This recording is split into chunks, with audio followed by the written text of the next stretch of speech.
Hello, I'm Dr. Victoria Wright. I'm talking on behalf of a collaborative writing group. We represent Coventry, Loughborough, Staffordshire and Wolverhampton universities, and we've been writing and talking about the theme of assessment and feedback. We're searching for a pedagogy of care and compassion, and we're drawing on our own professional and personal experiences to do that. This is then collaborative and transformative autoethnography. As we come together to share our stories, we reveal and interrogate assessment and feedback. We're all education professionals. One of us is also a health professional. We come from a range of backgrounds, from schools and colleges and universities and other types of organisation. What has been interesting is how we've shared our stories about our experiences as students in relation to being assessed and to receiving feedback. We've also shared our professional experiences of setting assessment, writing feedback, thinking about assessment types, trying to give students choice. In all of this, we're perhaps revealing things to ourselves that we might have normally kept hidden. Some of that might be around a fail, something that we failed or feel that we didn't get the mark that we wanted to get for ourselves. Some of it might be about our professional experience, times when we felt uncomfortable about the ways in which we've given feedback, or perhaps what that feedback has been attached to in terms of the assessment and what the assessment asked of the students. These shared experiences remind us that assessment and feedback is a troubled space. It's highly emotionally charged. It's fraught with all sorts of tensions.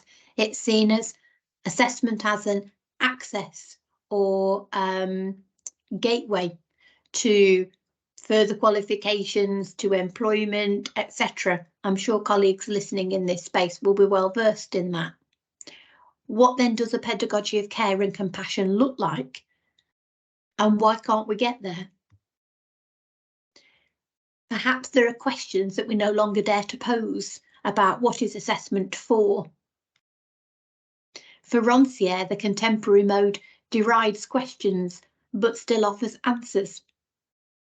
The question, primary form of education, has arguably been repurposed or downgraded as merely a form of assessment. So now perhaps we would say that we ask questions only to locate answers and not to prompt thought or light fires or open doors. It's assessment that traduces learning, that compounds the lie and implicates everyone in the shame of it.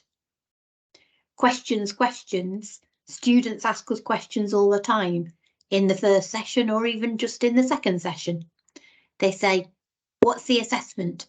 And then again in the third session and the fourth session, say, what is the assessment? Because the assessment is the thing that they know they're working towards. So the module content or the course content becomes about the assessment. Are universities then places of learning, or are they merely sites for assessment? Truly, I live in dark times. Frank speech is naive. A smooth forehead suggests insensitivity. The man who laughs has simply not yet heard the terrible news. Within this presentation, there's various contributing voices from colleagues. So one colleague was thinking about assessment as a race rather than a journey, and thinking again about this drive that we've seen towards micro-credentials and fast-tracked degrees, where perhaps transformative learning and the experience of learning might be lessened. Lefebvre's concept of dressage is also useful. Assessment is typically repetitious, arguably often mechanical, and certainly ritualised. There's practices and habits and conventions that we all know we have to meet, work within in order to complete the assessment. Instead of there being space for humans, for education and initiatives, perhaps teachers and students are being asked to break themselves in and bend to the ways of the society or the group. What would education look like if actually we stripped out the assessment? We suspect it would look like fun. It will be curious learning. It will be learning that we choose. It will be learning that we can participate in freely without regulation or restriction. Again, it's a troubled space. This quotation refers to the embodied practice of some of our education tasks. Perhaps we might say all of our education tasks, embodied in this sense, in that the research was based on lesson observations of a year one classroom, and they looked at how the students were explicitly arranged on the rug. Part of their learning to read involved that explicit rearrangement and the displaying of the correct reading habitus.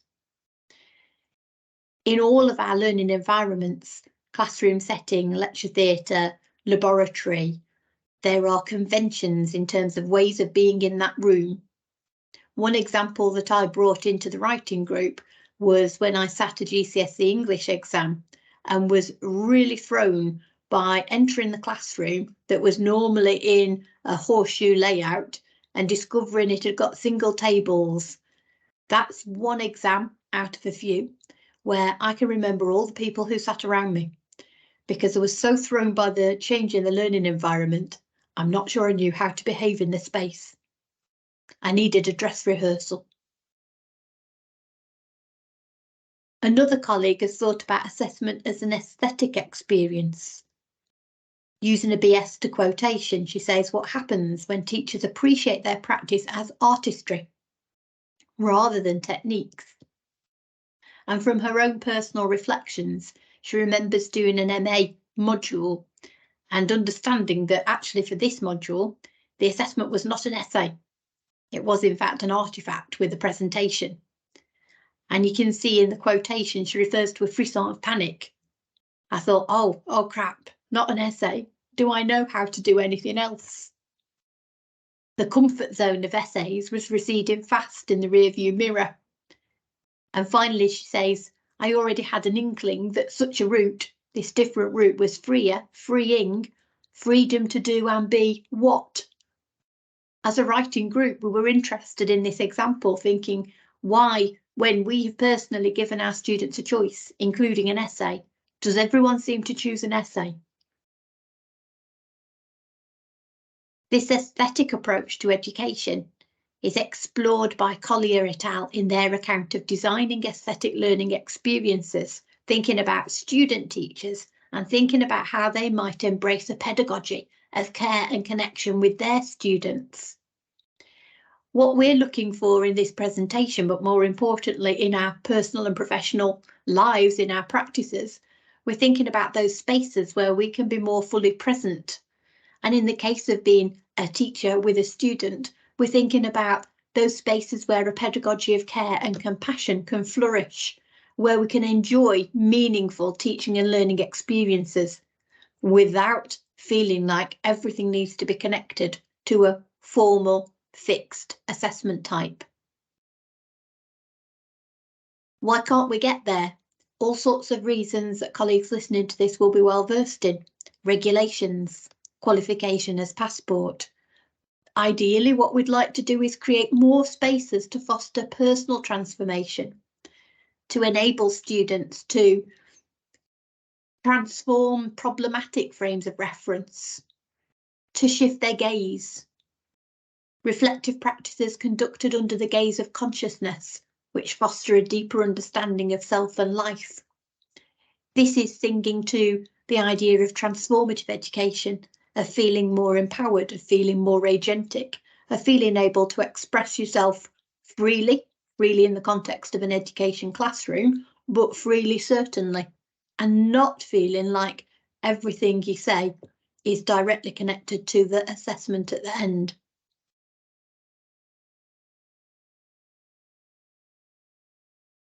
Another colleague thought about the assessment we've experienced ourselves and also that we teach and support on.